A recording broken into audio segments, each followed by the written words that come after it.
signatures. And for example, there was some confusion if I live in District 3 and redistricting is enacted, and I've already got my petition in, and it's been certified by the registrar, and I then get moved to District 2, can I still run for an office out of District 3? And the answer is yes. It's all based on those bookends. And those bookends are what's in Varus at the time. Just as an example, if a candidate brings in a sheet of 20 or 25 signatures for validation from District 3, and then the lines move and they're certified by the registrar, which we're going to have to keep a close eye on, then the lines move, those signatures are not invalidated. It's at the time what's in the Varus system.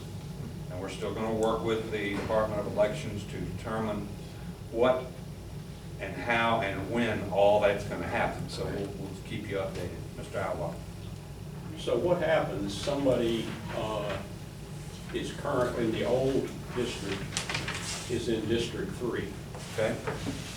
And that person wants to run for an office in District 3. The new district lines take place, and that person is now in District 2. If all of the work to get them on the ballot in District 3 has been completed and certified by the registrar's office, they're still allowed to run for that seat.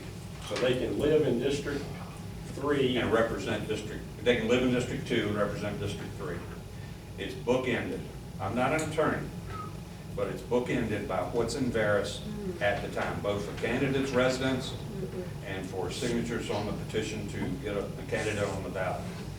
So that's the information I got from our liaison, because I asked specifically for that question. So the answer is it's bookended.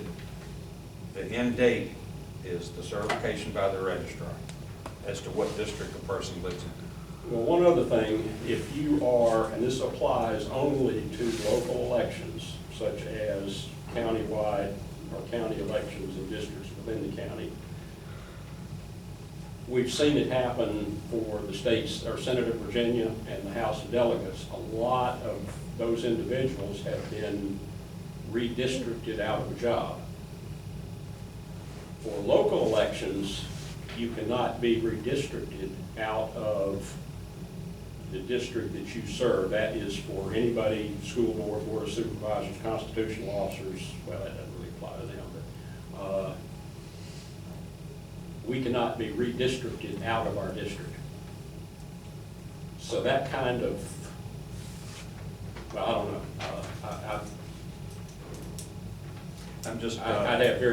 I have questions about that. I will give you the legal representative for the State Board of Elections. I'll give you his name and number. I'm not an attorney. I'm passing on what the liaison told us. This is the law. This is the way we got to do it. And I'm not trying to be difficult. It's just, this is a very, very I'm not trying to be a lawyer either. This is a serious issue. It is. It is quite serious, and it was confusing last year. So I appreciate all of the information. All right, we've reviewed the polling places, mailing of new voter ID cards. We need to determine, and I've put out some feelers already to the Department of Elections, and I'm sure that you have as well, who does the work. I know that the data entry is done by the elect into Varus, but then there's the mailing of voter ID cards, the stamping and all of that, so we need to get clarification. We talked about the potential effective date. The next thing on the agenda is the creation of a certificate of election for Eric Nash for the 2018 election as a member at large for the Blackstone Town Council. I would like to present this. You're welcome to take a look at it. If I may, Eric Nash's system is, they contacted us. They never received a certificate of election from 2018. They contacted us because they wanted one. They showed us their previous election certificate where they had it framed and mounted. It's beautiful, and I understand why they were wanting. The issue comes because none of us were on the board in 2018. So the question came whether or not we were legally able to create an official document for an election that we had no parts of and sign it.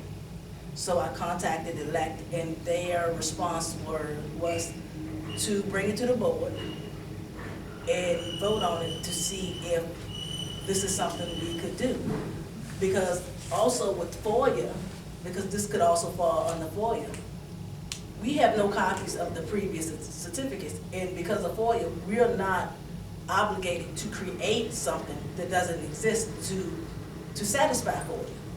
So what I propose is that we do create, I asked the board, I asked the elect if we could create something that was comparable to the certificate, because I do not believe the board has the power to create something that's official.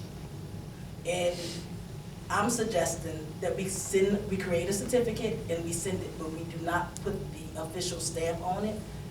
And this is just to cover our butt, so we won't get into the habit of recreating documents that we legally can't create because we were not present. Ms. Wright, any discussion?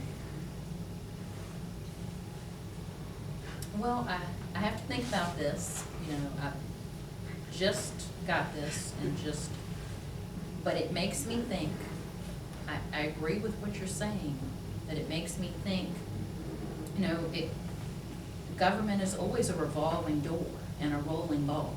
And so if we go with the theory that we can't certify anything that happened on previous boards, and that means every time there was a new governor, there were new people, we would always be recreating. We have to have a continuum of it at some point.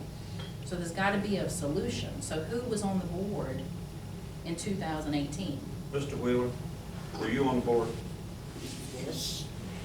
So is there a way to look at the history and see, you know what I'm saying? I don't know that I think that we can't certify something. There was a board here at that time, and then they were, you know, retired from the board and new members on. If we got rid of everything that happened in previous boards and didn't certify or even say that existed, how would we even be able to move forward? So we know that Mr. Nash obviously won the election in 2018. One of my suggestions were to maybe get the previous people to come and complete this assignment, but I was told that they no longer have the power. Right, They don't because the have the power was shifted to the next people. So that's why I'm saying, I don't think that the new people can't say, oh, those old people, what they did isn't right and we can't certify that. If we did that, then nothing would ever get accomplished. So where is the original certificate? You said There that's is none. lost, there's not one? There's not. So no one ever originally signed it and certified it? I can't at that say time? they did or didn't. He's saying that he didn't receive. So. Eric said that. Eric sent the request and asked. His Said they haven't secretary had actually this. sent it. Um, So I would like for him to have something, because winning an election is a great. That's what I was gonna say. Surely Eric has some sort of documentation or something that would make you feel more comfortable in signing this. And I will sign it, I just don't want to put the seal on Yeah. it. So I would like, if we can come up with something as a board to say that this is a certificate, but it is a duplicate or a replication, because I don't feel comfortable signing something when I wasn't on the board for it. I'm good with that, you know, to let them know this is not the original document. This is, you know, not necessarily a duplicate, but whatever word we can come up with. Mr. Coleman, I would like to have a conversation with you. Just a thought, I applaud the board, want to make sure everything you do is authentic, and I certainly agree with what you said, you're a continuing body. The State Board of Elections itself would have documentation that Eric Michael Nash led, not only, well, he led the ticket that year. Certainly, if the State Board of Elections would have that proof. So if you're worried about making up something that's not accurate, that the answer lies with the State Board of Elections. So I contacted the State Board of Elections, and they said that they do not keep copies of the certificate. Now, we all know he won. Right. I know that's legit. I just don't want to put my name as secretary as on a document that we're going to call legal and lawful, Gotcha. when in 2018, You want a secretary. yeah.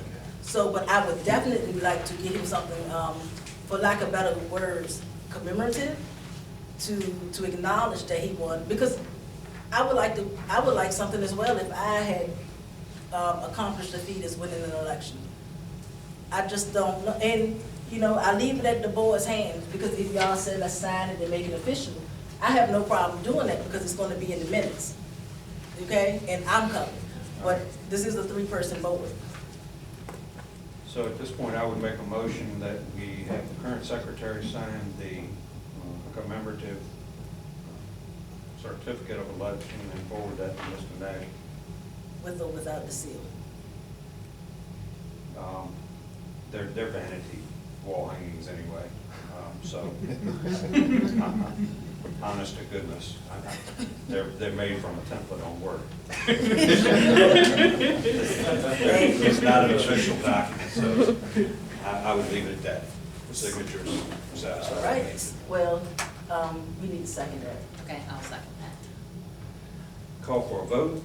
All in favor, aye, please. Aye. Aye. Aye. That's 3 yeses. Motion carries. Certificate signed, be forwarded to Mr. Nash. I haven't practiced my secretary's signature. Yeah, work on that.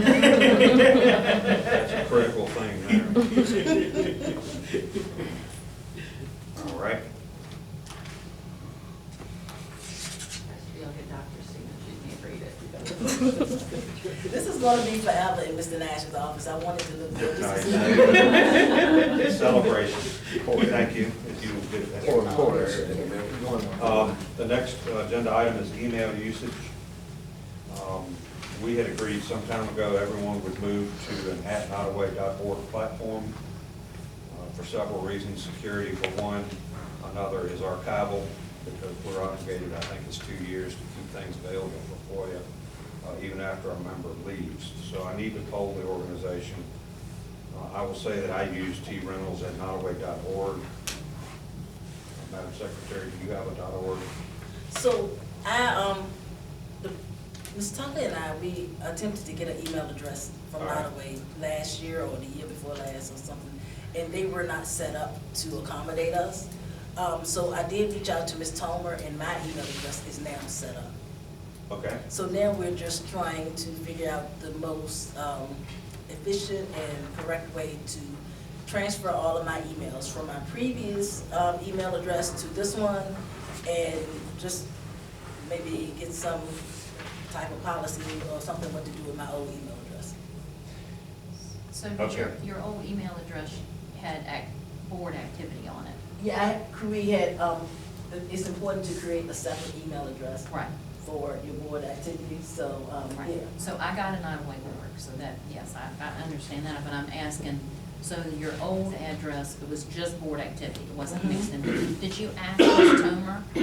The reason why I ask is because she had a hard time setting mine up. We were kind of back and forth, and she ended up having to call her IT person. So can her IT help you shift all your stuff? Yeah, that's what we're working on. Gotcha. All right. She was, once she got to the right person, it was helpful. Excellent. And so, let me tell y'all what my email address is. All right.